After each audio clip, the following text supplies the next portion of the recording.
And wouldn't you know it, our round one opponent wanted a rematch after he destroyed us so bad in game one. And he crushed us game one. I think I loaded the wrong deck too, which that deck has no chance. So maybe the real deck has a better chance. So I figure this hand's interesting. It requires 2 lands to get there. One really, again, it sets off all the whole hand except Skull Cleaver.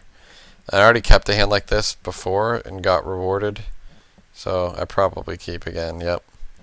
This time I draw one of the worst possible cards, a blue card. So I can play Titan Strength on his guy if he plays the guy here, which I'm hoping he does, but he doesn't. And then I draw another 3-drop essentially, which is pretty bad, so I can't play all my 3-drops. So I Titan Strength his guy into turn, put a card on bottom, and don't have to discard this time, but draw another blue card. Finally do this. Now I can play like the Scout, the Dasher, or the Strike. I figure he's got Strike covered with a protection spell, most likely. So he gets to go off this turn. Hammerhand, Defiant Strike. God's Willing. If people are casting God's Willing proactively, you know you're just dead. So I smell Tamir Battle Rage. Protection from green, yeah. And Tamir Battle Rage. So that's game. I just concede. So Tamir Battle Rage makes his guy 7. X2 is 14. And his Jeskai Student basically had Heroic for the turn. 14 plus 5 is 19. And I am dead on turn 5. Quite easily.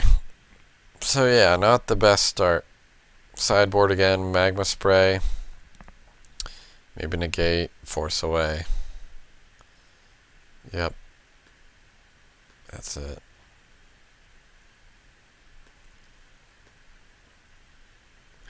Definitely choose to play first. This hand is keepable. We only have 1 creature. But we have a way to interrupt. We have 3 cards that interrupt him. So if he tries to get off to a fast start, we'll get in his way. So we don't mind drawing a land.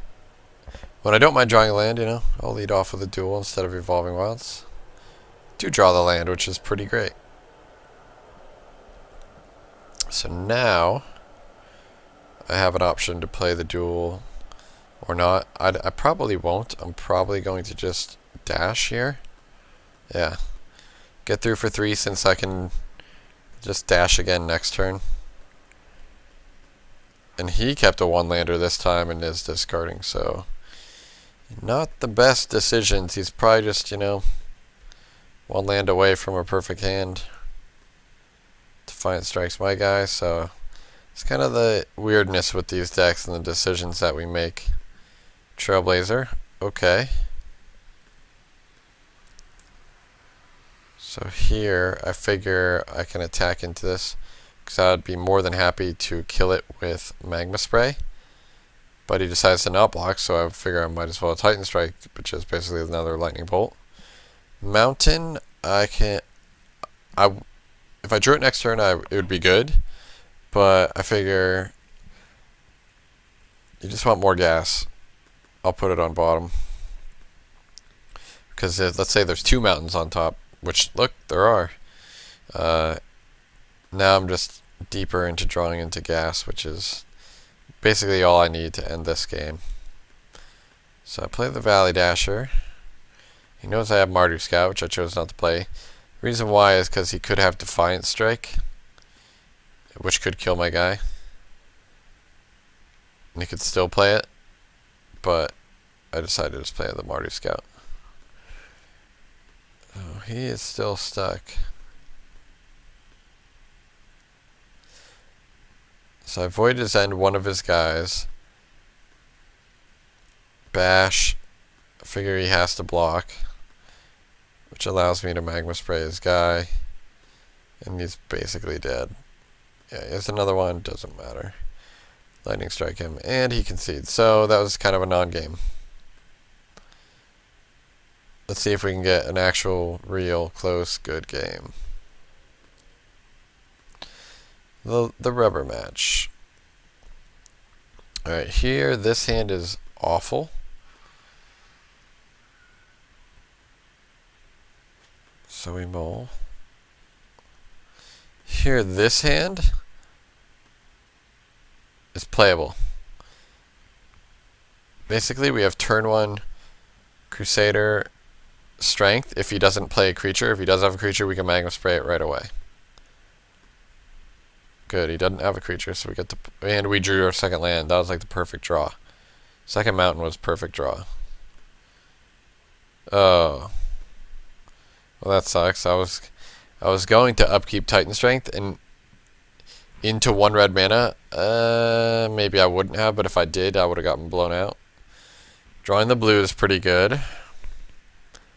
So here, I don't think I dash. I think I just have things I want to do with my mana, like cast Magma Spray. That's a good card, and that's a good card. So here he's got a 1/5, which is only going to get worse for me. So I figure, oops, shoot, I didn't mean to click through that so quickly. That was actually a really interesting decision that he had on which creature to block, because the 3/1 he gets to guarantee kill, but like he mentions in the chat, he didn't want his guy to die to Magma Spray, so he blocks the 2/2 to play around Magma Spray. The problem is I had Titan Strength, so I played Titan Strength on my Valley Dasher and made it 5 power, which killed it. And now he's in a really bad spot. If I was him and I had any other spell in hand that could target my guy, I just wouldn't have blocked that turn. Just take 2 extra damage, you know? Like, what's the big deal? So that puts him in a kind of bad spot. Collateral damage.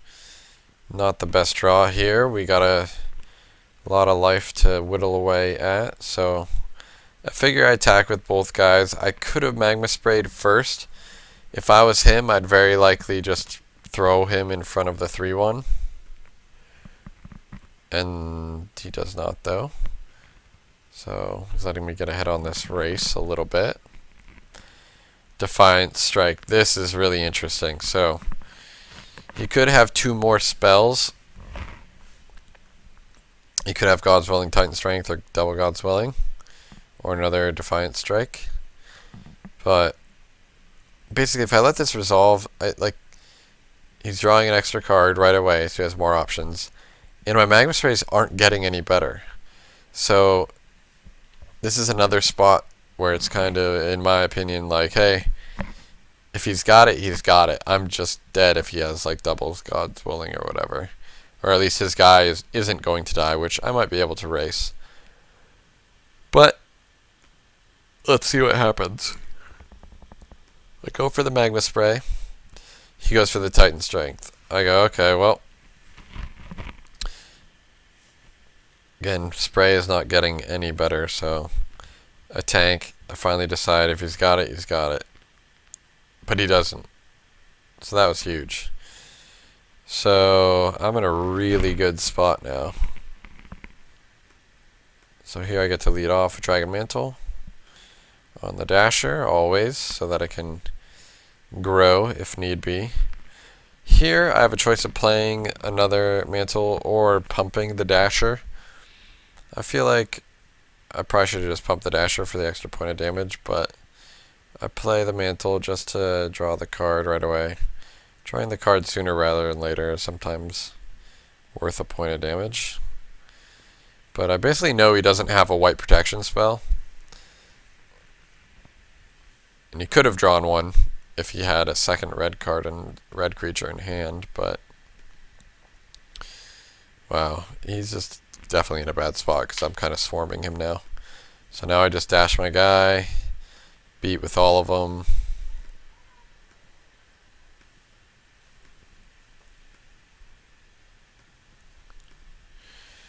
Okay, he makes a block there.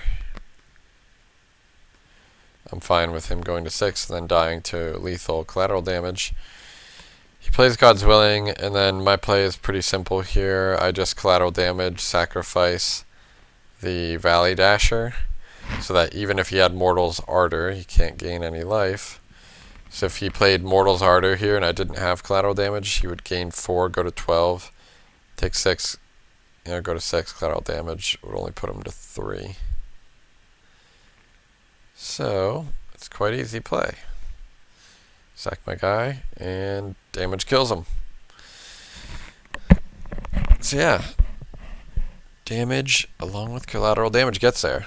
I had to get pretty lucky for that Magma Spray exchange to work out in my favor, but in my experience, they usually have it all, but they can't always have it all. Otherwise, they would just never lose, and they don't win every single time.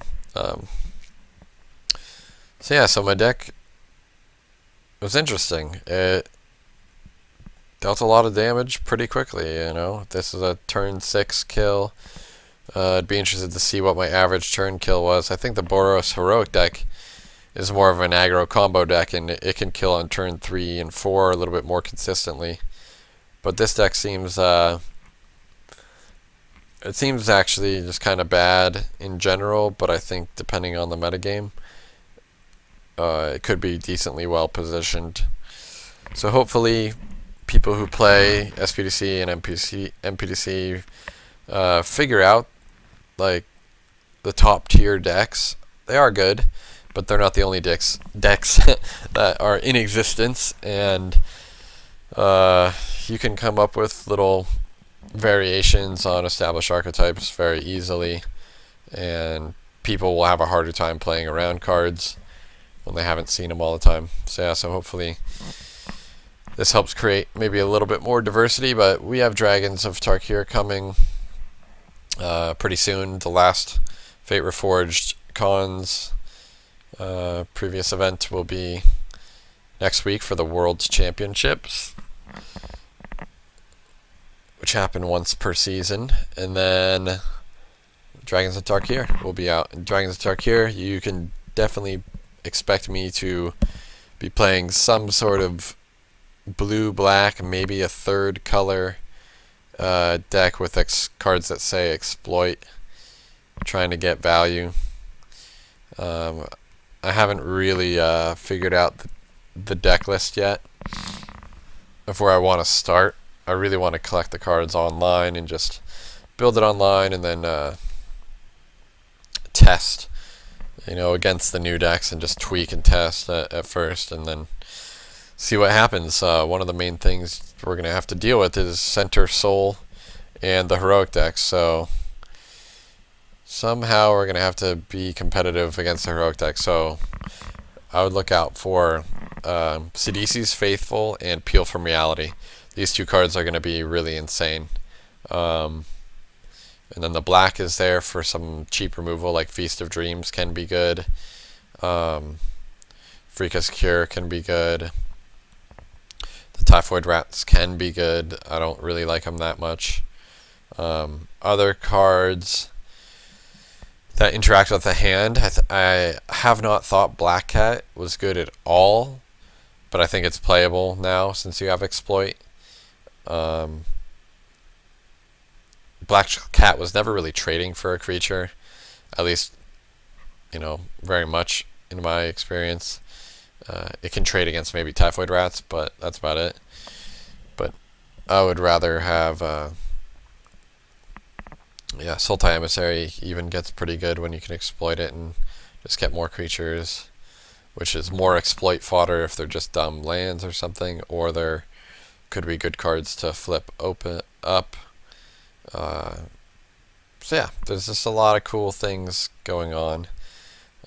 Dutiful Attendant is another interesting one. He's basically an exploitable Gravedigger for 3 mana instead of 4, and he's only a 1/2, which kind of stinks. But I'm sure some number of that card is going to be important just to create feedback loops. But yeah, really looking forward to that, obviously. But thanks for watching us take down this SPDC event. Hope to keep coming up with new brews even at the end of these stale-ish formats. And we got pretty lucky, I think, to get here. But this deck doesn't even really need the blue. In fact, it's making me think just mountains in the deck, having Note comes into play tap land. Stuff going on would help our clock. Our sideboard wouldn't be as good, and our, we kind of showed you don't need blue though to beat heroic. Like this game, we didn't play a single blue card, right? So just play a lot of removal spells, and the active trees and collateral damage combo can potentially get them as well. Cool. All right. Thanks for watching.